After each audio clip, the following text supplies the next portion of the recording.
it's Rashida Geddes, your coach and mentor, and welcome to Business Talks, the place to find tips and insight on creating a business career and life in Montreal on your own terms. Knowing who you are in business can go a long way in helping you develop the confidence necessary to take risks that will help you get to the next level. Growing a thriving business in Montreal, and anywhere around the world for that matter, is going to require that you stretch beyond your comfort zone and be willing to invest in a team. Taking risks is about living confidently in knowing that challenge is an opportunity to learn, adapt, and readjust along the way, all while being present and engaged in the process. We don't talk about it enough, but there is a faith walk to growing a thriving business and running a happy, healthy household. It requires that you have a bigger purpose, clear intention, and a resilient fight to continue taking action even when life is showing you so many different directions. My guest today is the founder of 1Milk2Sugars, Priya Chopra. She is defining for herself and her team what it means to be a PR lady boss in Montreal. Take a look. Priya Chopra took a huge risk when she started her PR firm 1Milk2Sugars after returning from her studies in Italy. 12 years later, it boasts an impressive roster of clients. With offices in Montreal and Toronto, it has tripled in size, all while Priya grew as a businesswoman and mother of 3. Her success lies not only in her intuitive business sense, but also in her ability to adapt, stay focused, and resilient in an ever-changing industry.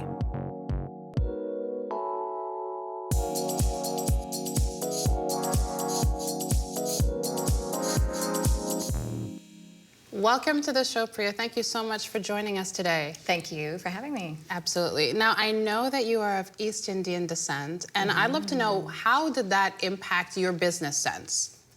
So yes, I am East Indian. Both parents are from India, and they immigrated here, so I'm brought up first-generation Canadian, which maybe you can relate to as well.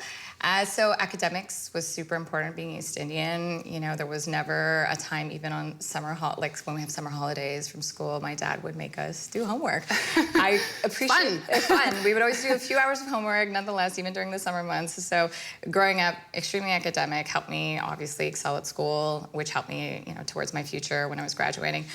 In terms of starting a business, I didn't come from an entrepreneurial family. I think my parents were much more of the path of having a secure, a stable job, a stable income. So I took them for, you know, a little ride when I said, hey, I want to do this. And I was quite young at the time too. So it was a surprise to them. I think I was advancing corporately and they wanted me to continue on that path. So, but I'm really happy that, you know, I took that leap of faith and went ahead and did it.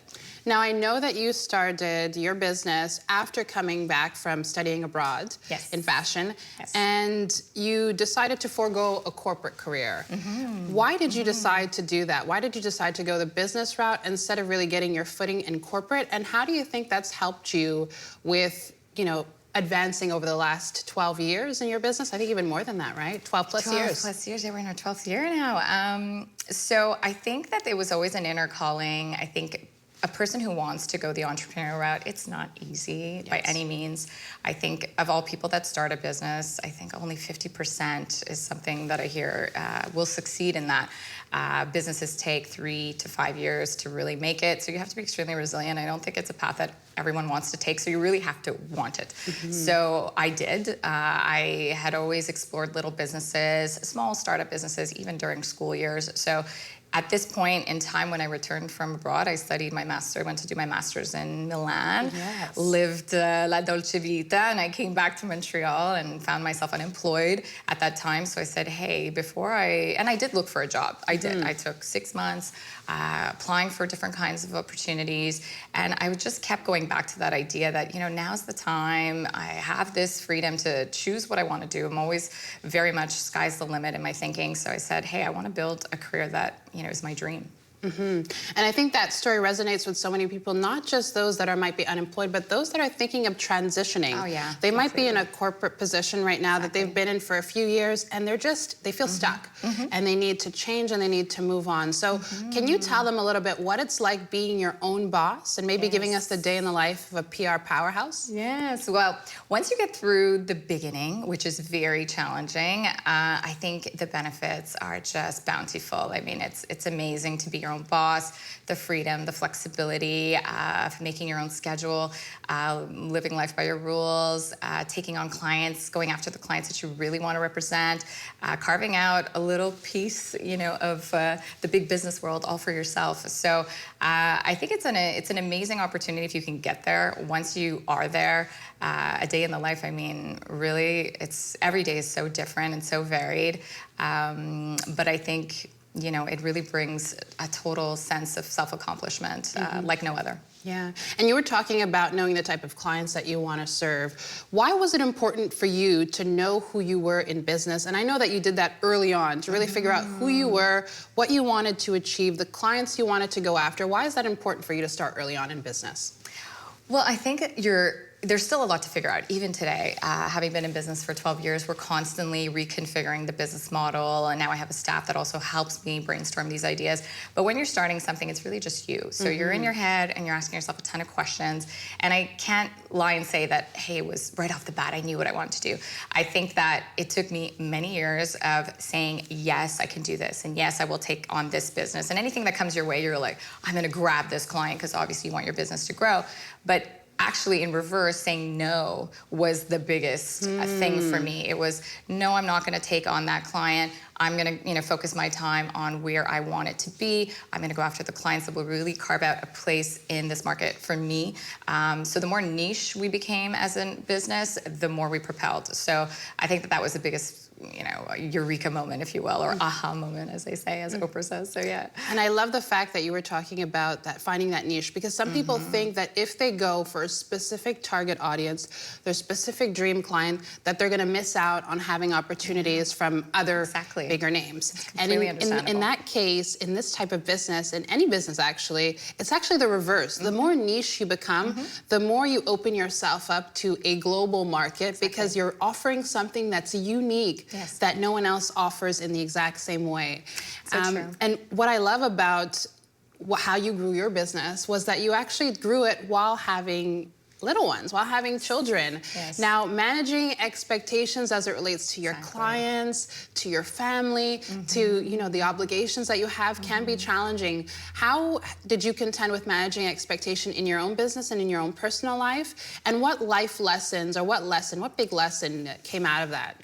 Wow, yeah, no, that's a lot of great questions there. So definitely the business grew once my kids came into place. So I have 3 kids. They're all under 6, so life is extremely busy. Yes. I just had a 3rd child. It's been a year. So with every child has brought me immense victory, both personally and professionally. Surprisingly, contrary to what women think, they can succeed. You will find a way to make it work. Absolutely. I think that there's an overthinking that happens. And maybe a fear, but it's complete. Once the baby's there, you would be surprised. Our clients have been extremely accommodating.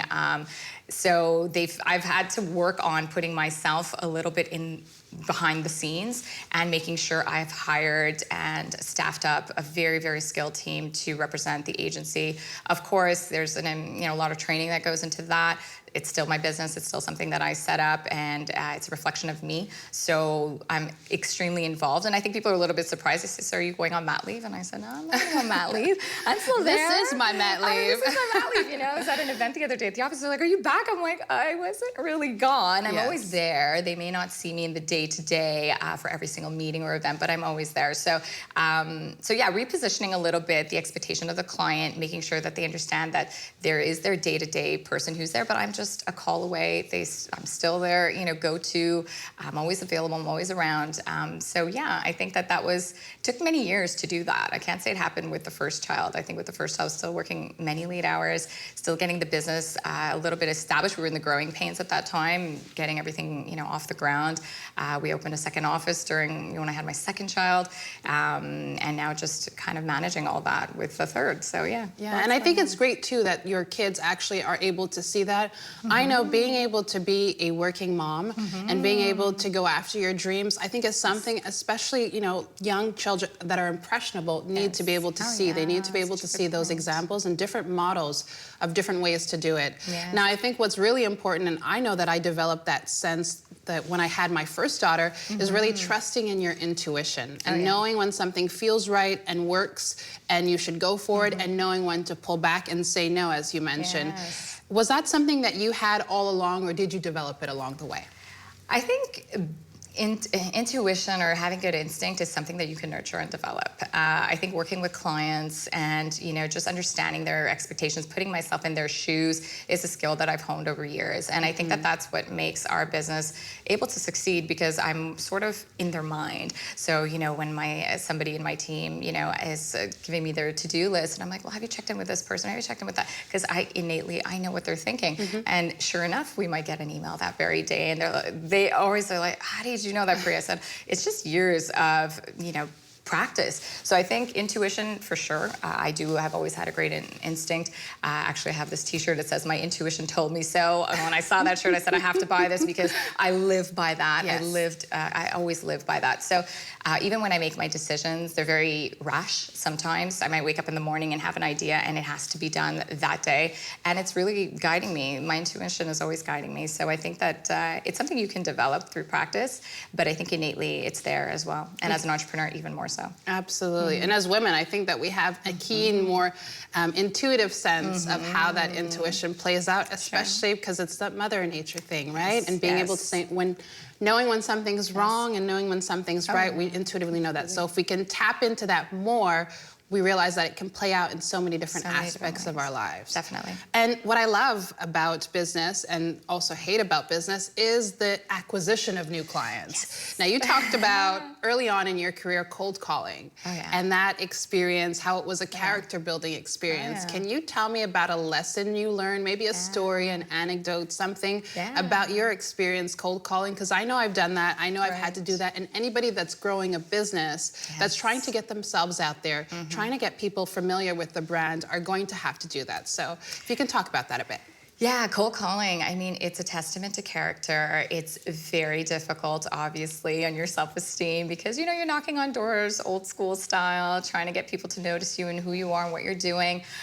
So it was my job at the beginning. That was the way I acquired new business. I would get on the phone, because we started this company, I was 24. I mean, I didn't have a vast network, as you might have when you're in your 30s or 40s, or having worked corporately. So I didn't have those connections. Definitely, it was something I started with 2 partners at the time. So we were just starting with friends and family and anyone who would listen.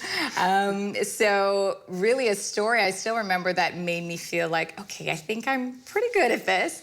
I called a beauty company that I had wanted to solicit, and funny enough, that day I had the business owner came on the phone, and he happens to be a very prominent businessman in Montreal with multiple businesses, and I obviously didn't know that.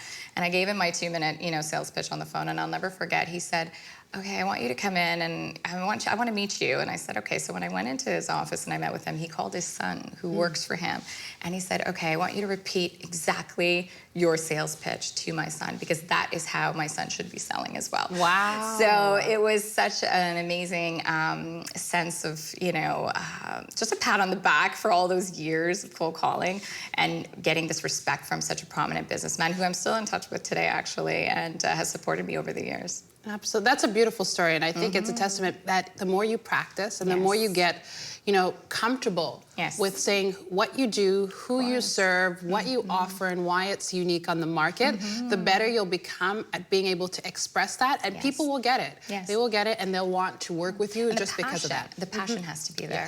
You have to believe in yourself. That has to come through, and I think that when it is your baby and it's your business, it comes through inherently. But I think you need to be completely confident in your ability to sell your services, and to say that you're offering something that's like no other. So the passion has to be there as well. Absolutely. Now, what would you say would be, in terms of the biggest risk that you've taken, whether it's time, energy, or money, and what happened as a result of it? What happened as a result of taking that risk?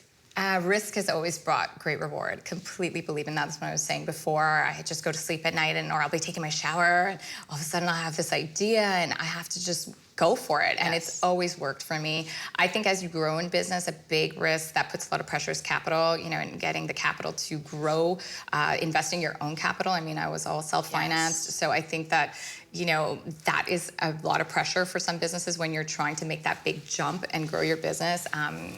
acquisition of capital, having capital investment in your business is a big deal. But I think that with every decision, I mean, we opened a second location in Toronto. I didn't have to do that. I was completely content with the way things were going here. But I said, you know what, I think for the future of the business, having this location is going to be critical. It's been my focus for the last 3 years. It was right when my son was 6 months old. I had to hustle him down to Toronto, look for office space, get acquainted with that market. And now we have a flourishing team and a great office there. It's been only 3 years. So it was a really, really great investment. I'm starting to see it pay off more now, but it takes time. So yeah, that's an example of a big risk that was taken for sure. But I love how you were able to have this idea, see it through to the end, and make it happen and realize it for yourself. Because I think that's what we need, right? Yes. The moment that we're able to realize that the idea that we have can really take us through if we continue to move one step forward, even in a small way, towards that goal, that end goal. Goal is the key word. It's all about attaining your goals, I think. And it can be, of course, having a long-term viewpoint is really important. I think that's a really important message to entrepreneurs. I think we get so caught up in the day-to-day, and we have our short-term goals, and we may have our checklist of our goals. But a really good advice I got from my business coach recently was thinking of my 5-year plan.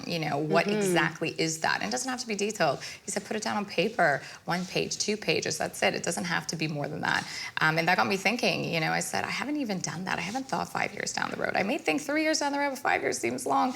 So it's really important to map out that, project what you want to happen, and it will come to you. Absolutely, I completely agree with that. Now, where can people go to find out about you, your business, everything that's going on in the land of 1Milk2Sugars? So you can go to thesugars.ca. That's our short form of our website. Everybody calls us the Sugars because the team has expanded past 2 Sugars. The name is 1Milk2Sugars, but now it's the Sugars. So thesugars.ca. We have an office here in Old Montreal. We're in downtown Toronto as well. We serve national brands, and you can check us out on that, or on our Instagram, or on our Facebook, which is 1Milk2Sugars PR. Perfect. Well, thank you so much for joining us today and bringing your insights on being a lady boss to us today. Thank you. Thank you. Have a great day. Thank you for having me.